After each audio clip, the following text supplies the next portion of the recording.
Bismillahirrahmanirrahim. Assalamualaikum warahmatullahi wabarakatuh. Hari ini kita akan belajar mengenai perkembangbiakan hewan. Perhatikan penjelasan berikut. Perkembangbiakan hewan. Perkembangbiakan hewan dibagi menjadi dua. Yang pertama yaitu perkembangbiakan secara generatif. Perkembangbiakan secara generatif melibatkan induk jantan dan betina sehingga menghasilkan embrio atau calon anak. Perkembangbiakan hewan secara generatif dibagi menjadi tiga. Yang pertama bertelur atau ovipar, yang kedua melahirkan atau vivipar, yang ketiga bertelur dan melahirkan atau ovovivipar. Yang kedua, perkembangbiakan hewan secara vegetatif. Perkembangbiakan hewan secara vegetatif hanya melibatkan satu induk. Perkembangbiakan ini terjadi pada hewan tingkat rendah, yaitu tidak bertulang belakang, serta hewan yang memiliki sistem pencernaan, pernafasan, dan peredaran darah. Perkembangbiakan secara vegetatif dibagi menjadi dua. Yang pertama, fragmentasi. Yang kedua, pembentukan tunas. Perkembangbiakan hewan secara bertelur atau ovipar. Hewan yang berkembang biak dengan cara bertelur disebut dengan ovipar. Zigot hewan ovipar akan tumbuh dan berkembang di dalam tubuh hewan betina hingga dibungkus oleh cangkang keras. Contoh hewan yang bertelur atau ovipar yaitu ayam, bebek, angsa. Perhatikan contoh siklus perkembangbiakan secara bertelur di bawah ini. Ayam dewasa akan bertelur, lalu di dalam telur itu terdapat embrio. Embrio dibungkus oleh cangkang telur yang keras. Setelah telur berbentuk menjadi embrio, telur akan menetas. Setelah menetas, akan menjadi anak ayam, sampai akhirnya akan menjadi ayam dewasa. Perkembangbiakan hewan secara melahirkan atau vivipar. Embrio hewan vivipar tumbuh berkembang di dalam rahim. Embrio akan mendapat makanan hingga siap dilahirkan. Contoh hewan yang melahirkan atau vivipar yaitu kera, harimau, gajah, sapi, kambing. Hewan yang melahirkan atau vivipar bisa juga disebut dengan hewan mamalia. Berikut beberapa ciri-ciri umum mamalia.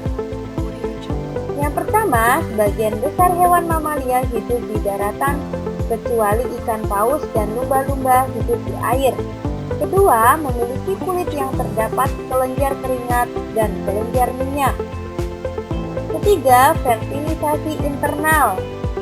Keempat, bernafas dengan paru-paru.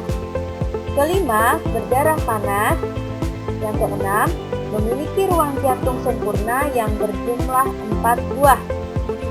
Dan yang terakhir, memiliki otak yang berkembang dengan baik. Perhatikan contoh hewan melahirkan di bawah ini. Hewan berikut adalah gajah. Embrio atau calon anak gajah berada di perut gajah sebelum sampai akhirnya gajah melahirkan anak gajah. Perkembangbiakan hewan secara bertelur dan melahirkan atau ovovivipar. Embrio hewan ovovivipar dibungkus oleh cangkang telur. Telur tidak akan dikeluarkan oleh induknya, melainkan tetap bertahan di dalam tubuh induknya hingga menetas. Contoh hewan yang bertelur dan melahirkan atau ovovivipar yaitu ikan hiu, ular boa, kuda laut. Perhatikan contoh hewan yang bertelur dan melahirkan di bawah ini. Hewan di bawah ini yaitu ikan hiu. Embrio atau calon anak hiu berdampingan dengan telur yang menyelimuti embrio tersebut. Perbedaan hewan vivipar dan ovovivipar.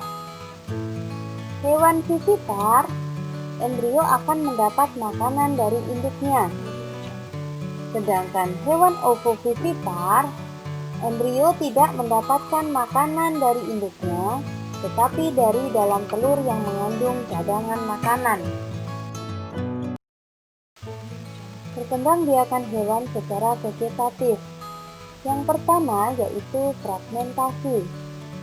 Fragmentasi adalah perkembangbiakan hewan dengan cara memotong bagian tubuhnya menjadi beberapa bagian. Contoh hewan yang berkembang biak secara fragmentasi yaitu cacing planaria. Perhatikan contoh gambar di samping. Jika cacing planaria dipotong menjadi bagian-bagian kecil yang utuh, setiap potongan dapat tumbuh kembali menjadi cacing-cacing baru yang lengkap bagian-bagiannya seperti induknya. Perkembangbiakan hewan vegetatif yang kedua yaitu pembentukan tunas.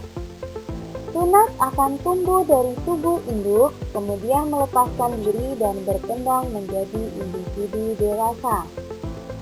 Contoh hewan yang berkembang biak dengan cara pembentukan tunas yaitu zebra dan ubur-ubur. Perhatikan gambar di bawah ini. Tunas atau bakal individu baru akan melepaskan diri dari induknya sehingga tunas tersebut akan menjadi hewan yang seutuhnya. Demikianlah pembelajaran kita hari ini. Mudah-mudahan apa yang kita jelaskan tadi bisa dimengerti. Kalau ada yang mau ditanyakan silahkan WA ke teacher ya. Selamat belajar dan jangan lupa selalu jaga kesehatan. Teacher akhiri sekian. Wabillahi taufiq wal hidayah. Wassalamualaikum warahmatullahi wabarakatuh.